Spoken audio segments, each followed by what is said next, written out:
Gusto mo magpagawa ng bahay pero ayaw mo masyadong gumastos sa pagpapagawa nito? Ayaw mo ng mahal pero gusto mo ng pagmamahal? Ano nga kaya ang mga pwedeng paraan para hindi masyadong kumain ng budget o hindi masyadong mapamahal ang pagpapagawa ng inyong bahay? All that and more after this.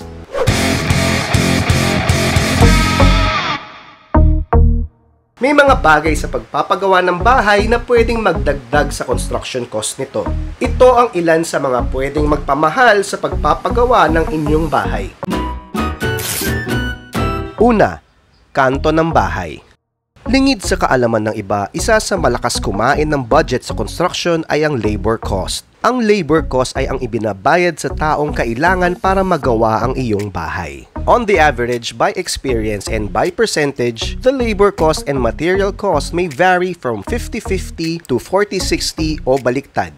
Depende sa details and materials na nakaspecify sa mga designs nila architect. Mapa carpentry works, masonry works, roofing works, ang mga trabahong ito ay nangangailangan ng manpower para maitayo at syempre matapos. At nakasalalay ito sa mga laborer o ang mga magigiting nating construction workers. Kung ang design ng inyong bahay ay medyo maraming kanto, sulok at iba pang mga detalye na medyo komplikado o challenging gawin, ito ay posibleng makadagdag sa oras at araw ng pagtatrabaho ng mga workers. Ito ay pwedeng maging dahilan ng pagiging magastos ng isang project. Halimbawa, sa floor plan na ito, posibleng mas magastos sa labor cost ang bahay na mas maraming kanto kaysa sa bahay na may apat na kanto lamang.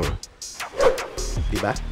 Bilang arkitekto na exposed sa construction, matrabaho kasing gawin ang mga kantuhan. Sa termination pa lang at leveling, and basically sa finishing works, it takes a lot of effort to perfect the corners of every house. Kaya the more corners, the more time-consuming. The more time-consuming, the more labor cost to spend. Kaya malaking bagay sa pagpapababa ng construction cost ay ang pag-simplify ng mga designs. Less corners, less cost. Pangalawa, tusok ng bubong. Kung ang mga pader ng bahay ay may mga kanto, ang bubong naman ng bahay ay merong mga tusok o tinatawag namin mga architects na roof apex or ridge. Ang pagkakaroon ng maraming ganito sa design ay posibleng makadagdag sa construction cost ng pinapatayong bahay. Tulad sa mga kanto ng bahay, the more roof apex, the more time needed to fabricate and to install. So the more time for that means the more labor cost to spend. Kaya the simpler roof design, the easier and quicker to install. Ito ang ilan sa mga examples ng styles ng bubong sa architecture. Ang pinakasimpleng design ng bubong ay ang shed-type roof, na kung saan naka-lean to one side ang tanging side ng bubong. Pangatlo, tabingi na lupa. Ang pagpapatayo ng bahay sa lupa na hindi flat o nakaslope ay makakadagdag sa cost ng structural supports.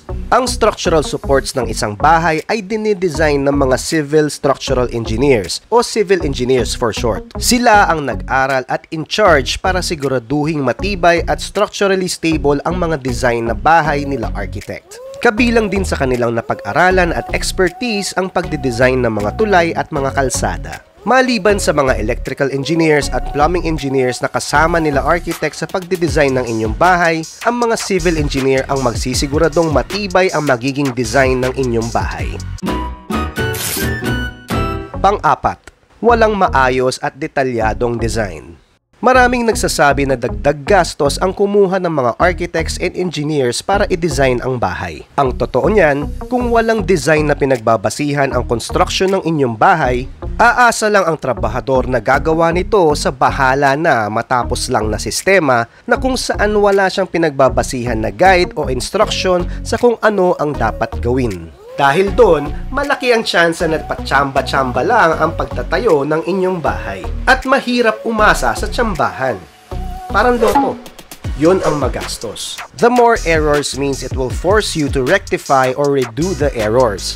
Madaming uulitin kumbaga. Tulad sa buhay, ang mga pagkakamali sa bahay ay dapat ayusin at ang pag-aayos nito ay siguradong dagdag gastos. Kaya nga pinakamainam talaga na kumuha ng professional designers tulad ng mga architects kabilang ang mga engineers para merong maayos na design na susundan bilang gabay sa construction. Technical design ang tinutukoy ko hindi yung mga final design na nakikita nyo sa internet. Hindi yung mga finished pictures or perspectives ng mga bahay na nakikita nyo sa internet or any social media platform.